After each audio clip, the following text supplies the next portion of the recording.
Begin Self-Publishing, episode number 20. Choosing the best categories and keywords on Amazon.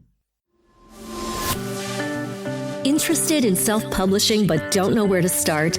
Want to get your book onto Amazon? Want to hold your paperback book in your hands? Learn how on the Begin Self-Publishing podcast with your host, Tim Lewis.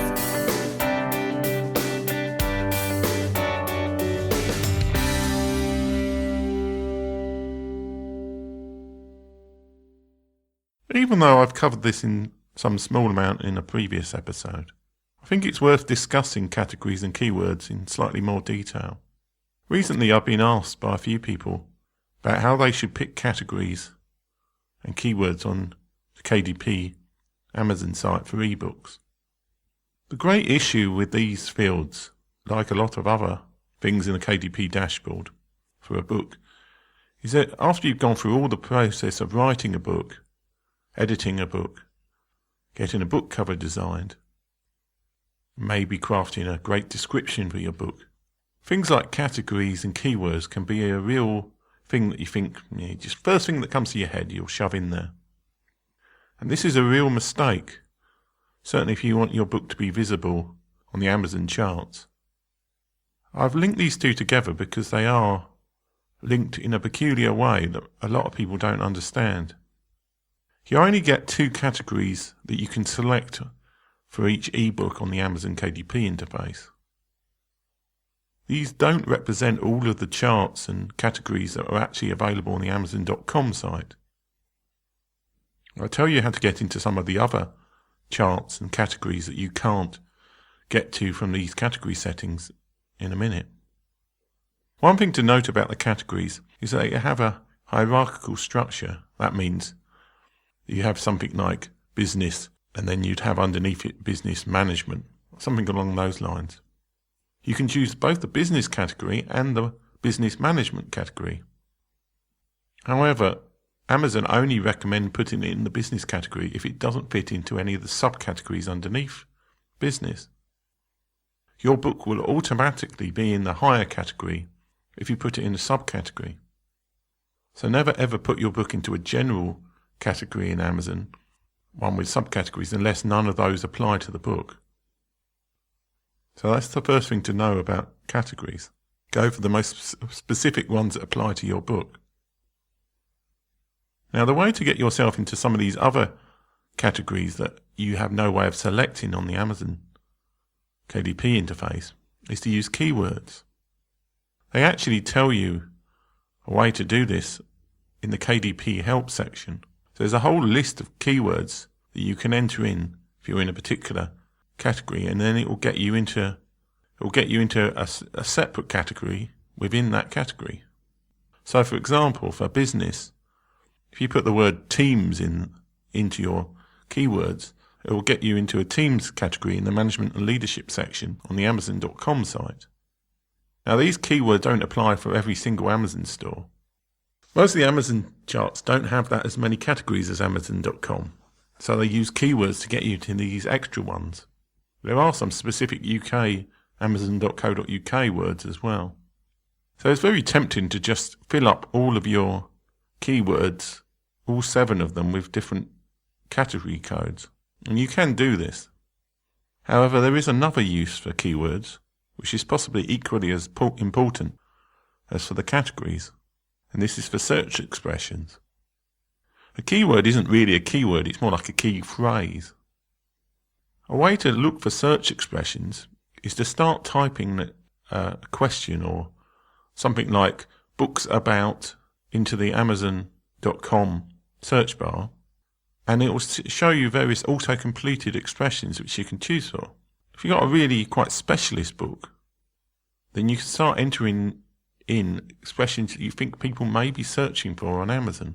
For example, you could start typing in business books about, and then look to see what other things people were putting in. So there might be business books about team building, or business books about sales. If your book applies to one of these, you may want to put that expression into your keywords section in Amazon, because it will help you to rank more highly when people are searching for that particular thing. You've got no real idea how many people are searching for it, but at least you know that some people are searching for that particular keyword or expression. It's not a generally good idea to put in single word keywords unless it's something very specific. Say your book is about a particular technology that's quite obscure, or a particular country in the world that's quite obscure, in which case you might want to put that in as a keyword. The keywords help you rank higher for people who search for that phrase or expression. You're far more likely to have less competition with the longer expressions. So keywords have a purpose, apart from getting you into separate categories. So why is this important? Well, it's important because it's all about getting visibility for your book. The categories have charts. They have charts for the last 30 days of new releases. And people do look at these charts. Maybe not that many people look at them. People do look at them. So if you can get an initial boost of sales, maybe by friends or other people or an email list or some other way of doing it, and you get your book into a fairly easy category to sell into, and as we discussed in previous episodes, there are some very, very easy categories on the Amazon store to chart in. You can then get a bit of exposure to the people who are looking at that chart, looking for a book, say, about gardening, ornaments or something along those lines. This will then help you push your sales up and keep them going for a little bit longer. Then you get all the also bought sales as well. So if your book is in a chart for quite a while with other books, then you'll suddenly see that your book will appear in the also bought of other books in that chart. So if you did write a gardening book about bonsai trees, then you'd suddenly see that loads of other people's books about bonsai trees were in your also boughts, and also in their also boughts, your book would appear. And people do buy books about the same sort of things as other books they've read. So by getting yourself into quite a few categories, it certainly can help to get your book off the ground in terms of Amazon sales. Similarly, if people are searching for things on Amazon using the keywords and your book appears near the top or at the top in search of a common search term in Amazon, then that's going to improve the visibility of your book to people searching for that expression, and they may well start buying your book. In terms of which categories to pick, you probably want to do a bit of research if you've got a choice. For some categories like business, there's so many subcategories that it may seem overwhelming which ones to pick. What I would suggest is doing a slightly manual approach. Go into the charts of the categories and pick the number one book in the charts. If you scroll down the listing, you'll see that there's a section where it says what number sales that book is in terms of the whole Amazon store. And you can do this on any of the stores. It doesn't have to be Amazon.com. If you're looking to target in the UK, for example, you could do the same thing there. If you find a particular category, if you look at make a note of what the number one book is, what its sales rank is in the whole Amazon store that you're looking at. Then go to the number 20 book in the store. The reason why I don't just select the first book is that there may be a case where a particularly well-selling book is across multiple categories and is not really representative of the actual competition within that category. Obviously, if you want to be a number one Amazon bestseller, then you should probably look as to what the number one book is in that category. But if you're looking for just to get onto an Amazon chart, which is the main thing for sales, on the first page, which is where the first 20 books are, and if you look at the number 20 book and find out what that sales rank is, that will give you a much better indication of the kind of level that you need to get to in terms of sales in the whole store for that chart relative to the other charts. Now, obviously, we don't know exact sales figures, but we do know that if a book is ranked low in the charts, in the overall Amazon charts, in one category than in another, then chances are that category is easier to get into. Now, of course, these figures do vary over time.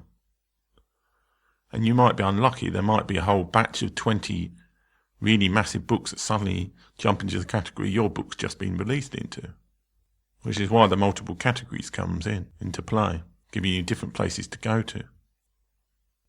But it's certainly possible, with some research of this kind, to target your book towards categories that are actually more sellable, you're more likely to chart into.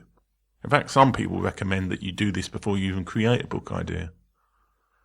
And many of the more sort of get-rich-quick on Kindle courses will recommend this sort of research beforehand.